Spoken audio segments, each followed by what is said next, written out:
Yeah, this Black Ram, I want to share with you guys a conversation that I had recently with this female that I've known for quite a few years. I was telling her how I'm quite chauvinistic in my thinking, and the question was asked, do I hate women? And I explained to her that I certainly don't hate women, but I certainly don't love them either. More of an indifference to be exact. So we got on a conversation, and I had to explain to her that I don't have emotional attachments to women because most women aren't worthy of these attachments. So I use an analogy of a car rental, uh, which went basically like this. When you rent a car, it's not your car.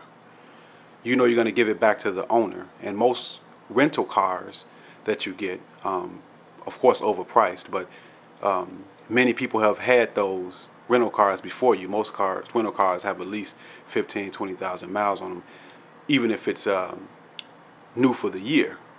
And when you get a rental car, although you be like, oh wow, this is a nice car, you don't develop emotional attachment to it because it's not your car. You know that you're going to take this car right back. And knowing this, when you drive it, you're not going to take the care, the concern, or the appreciation for this vehicle. You're going to drive it probably faster than usual. You're going to probably, skid out. You're going to do a lot of things that you wouldn't normally do to your car. You're not going to treat it carefully because at the end of the day, it's not yours, and it's going to have scratches on it. It's going to be very used and used roughly. So you're not going to develop an emotional attachment to a rental car. And that's how women are. Your average female, black at least, because I don't have many experiences with women of other races here in Chicago, she's going to go from dick to dick to dick. So she's basically a rental car. You have her for a while. You paid a little rental car fee. You have her for a while, and then soon you're going to take her back. You're not going to develop any emotional attachments because it's clear that the average female today is not interested in long-term partnerships. She wants to have as many experiences as she can. And the rental car company is not interested in leasing you the car. The rental car company is not interested in selling you the car. He's interested in having you rent it and then selling the car. As a matter of fact, you feel bad for the person who has to go and buy that car. That rental car that's been ran through, been treated roughly, going to have all types of damages from so many different owners that you probably would never see. That's not the ideal car that you would want to have. Likewise, it is with women. They've been ran through many sexual partners, many emotional attachments. They are damaged goods. So when you sell that used car, when you come to get that woman, the person who's buying that rental car is really not getting a good car. So the man who comes and wife up these sluts, and yes, most women are sluts. Most women have had 10, 15, 20, 30 or more partners by the time they get to their husband in their 30s. So this poor fella is going to wife her up, or this poor fella is going to buy this rental car and really think that he has something.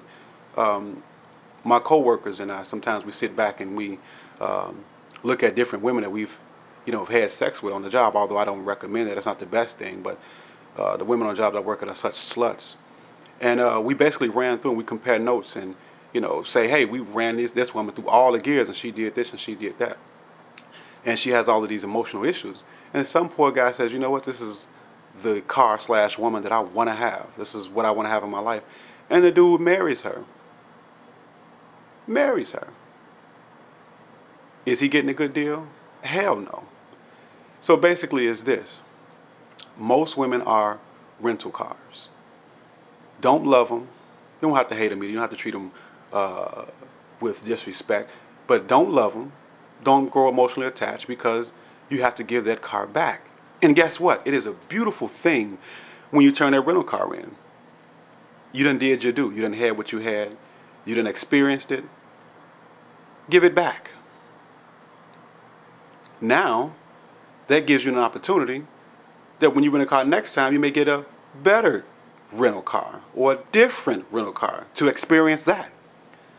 And since women leave most of the time, when she leaves, it's just as beautiful as when she comes to you. When she's come to you, a new woman, she's fresh, she's new, exciting, not fresh as far as, not being ran through. But she's different. She's new to you.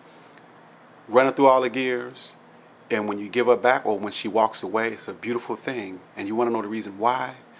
It's because that gives you an opportunity to get a different rental car, to a new experience, because women are going to leave anyway. It's not you necessarily that's pushing her away. She wants to be pushed away. She wants to go. It's new dicks to ride for these females. So it is a beautiful thing. But there's one exception. One exception. You have rental cars and you do have cars that you can own. And a car that you can own most of the time is going to be used, because a brand new car would be equivalent to a virgin, which, you know, after a certain age is pretty much impossible to get. But there are some, not many, good used cars that's been gently used, don't have all the damage, and you may be able to get a good price for it, to buy it at a good price instead of a ripoff. Now this is a very rare occasion, because a lot of cars have hidden damage. So on a rare occasion that you can find the Newalt or a decent woman who would be a used car, this is the difference.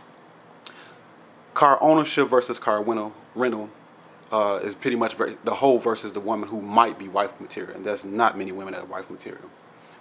And there's not many used cars that you can really put the work into and have it for an extended period of time. 10, 15, 20, 30 years. It's almost impossible. But anyway. So a car that you go and buy, gently used, not much mileage, because all I'm going to have miles. Owner took care of it.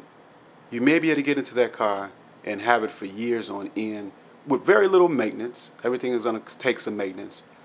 And then when you get in that car every day and start it up, and you can go through the snow, you can go through season after season, and the repairs are not that